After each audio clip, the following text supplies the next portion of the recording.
जिला ऊना में आज कंडी प्रोजेक्ट के तहत काम कर रहे दैनिक भोगी कर्मचारी अपनी मांगों को लेकर हड़ताल पर बैठ गए हैं। इन कर्मचारियों ने अनिश्चितकालीन हड़ताल किए जाने की बात कही है। इनका कहना है कि दैनिक भोगी के तौर पर पिछले कई सालों से अपनी सेवाएं दे रहे हैं, लेकिन इनको नियमित किए जाने को लेकर सरकारों द्वारा कोई पहल नहीं की गई है। 2017 में इनके लिए एक पॉलिसी बनाई गई थी, लेकिन सत्ता बदलते ही वो पॉलिसी भी ठंडे बस्ते में पड़ गई।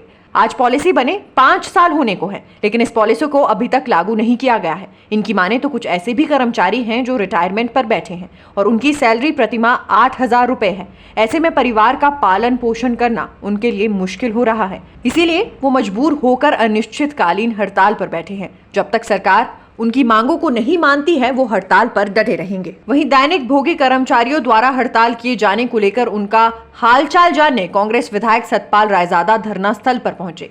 कांग्रेस विधायक ने इस मौके पर कहा कि दैनिक भोगी कर्मचारी पिछले कई सालों से विभिन्न भागों में अपनी सेवाएं दे रहे हैं। इनके लिए 2017 में कांग्रेस सरकार द्वारा एक पॉलिसी बनाई गई थी, लेकिन सत्ता बदलते ही नई सरकार द्वारा उस पॉलिसी को आज तक लागू नहीं किया गया। उन्होंने कहा कि महंगाई के दौर में महिलाओं और अन्य कर्मचारी को 8,000 से लेकर 15,000 के बीच में सैलरी दी जा रही है। ऐसे में इनका परिवार का पालन पोषण करना काफ़ी मुश्किल हो रहा है। उन्होंने कहा कि सरकार आम जनता के लिए होती है, ताकि जनता को सहूलियत प्रदान की जा सके, ना कि उनका खून चूसने के लिए।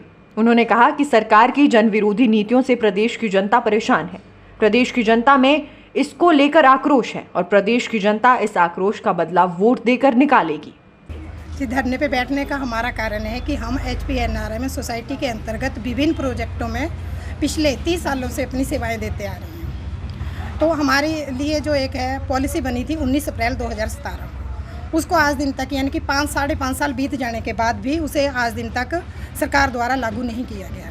ना ही तो हमें उसके अकॉर्डिंग कोई पे स्केल मिल रहा है या ना ही कोई किसी प्रकार का मेडिकल मिल रहा है। इन परियोजनाओं में मतलब यानी कि जो 30 सालों से कर्मचारी जॉब कर रहे हैं, आप मान के चलो कि 8,000 से लेकर 15,000 तक, यानी कि मिनिमम जो है वो 8,000 रुपया और मैक्सिमम जो है वो 15,000 रुपया हम लोग कमा रहे हैं। तो 30 सालों में जिन लोगों की 30 साल सेवाएं हो गई हैं, वो तो अब मान के चलो कि रिटायरमेंट एज पे बैठे हुए हैं, यानी कि 8,000 रुपये में सारी ज़िंदगी अपनी गुजार देना, यानी कि जो पॉलिसी 5 सालों से बनी है वो भी इम्प्लीमेंट नहीं हो रही है।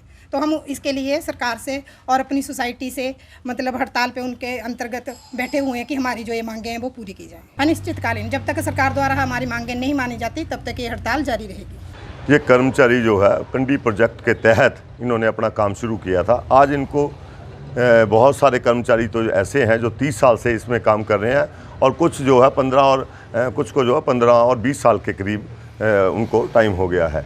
और इनके लिए जो पॉलिसी है 2017 में जो है पॉलिसी बनी थी, लेकिन वो पॉलिसी भी बनने के बाद सरकार भी चेंज हुई, वो इम्प्लीमेंट भी नहीं हुई है।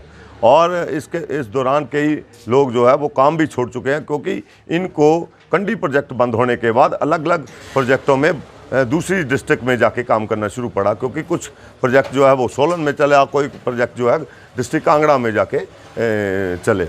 तो एक 8,000 लेने वाला व्यक्ति आप जब 15,000 तक, 8,000 से लेकर 15,000 तक तनख्वाह जो है इन लोगों की है, और वो दूसरे डिस्ट्रिक्ट में जहाँ से जाकर काम करेंगे वहाँ से वापस आना या वहाँ रहना अगर लेके चलें तो वो उनका किराया भी पूरा नहीं होता है। तो कुछ लोग तो छोड़ गए, लेकिन कुछ लोगों ने फिर भी दम रखा और उन लोगों ने इसमें काम जारी रखा। लेकिन आज उनकी हालत ये हो गई है कि वो उनके जो पॉलिसी उनके लिए लागू हुई थी 2017 में, उसको भी इन्होंने अपने 4.5 साल की सरकार जा चुकी है, अब 4-5 महीने या 6 महीने रह गए हैं, इन्होंने लागू नहीं किया उस पॉलिसी को लेकर।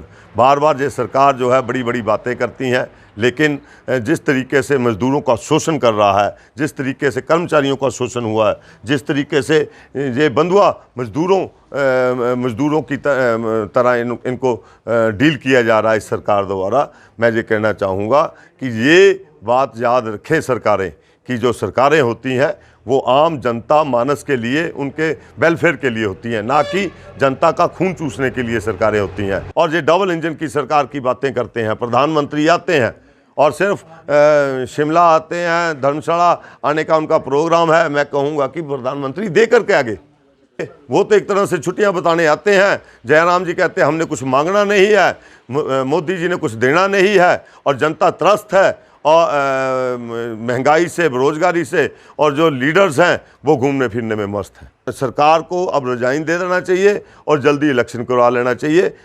अगर ये सरकार थोड़ा सा भी जनता के प्रति सोचती है, अगर नहीं है तो जनता इनको 6 महीने बाद तो घर बटाने वाली है।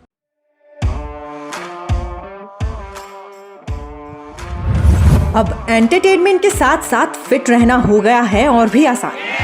आपके अपने शहर महतपुर में खुल गया है आनंदराज पैरामेडिकल इंस्टीट्यूट और स्पोर्ट्स एकेडमी, जहां आप अपने मन चाहे खेल में एडमिशन ले सकते हैं।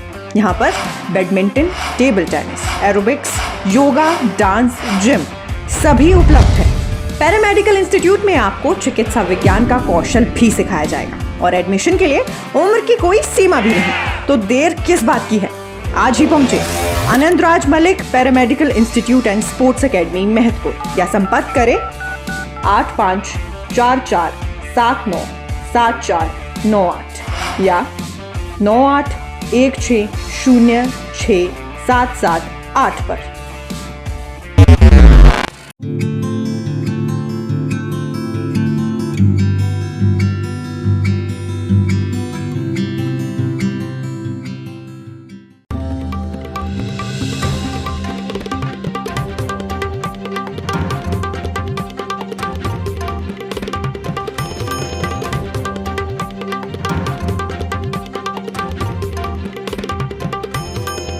दिन भर मीडिया नेटवर्क, हर दिन कुछ खास।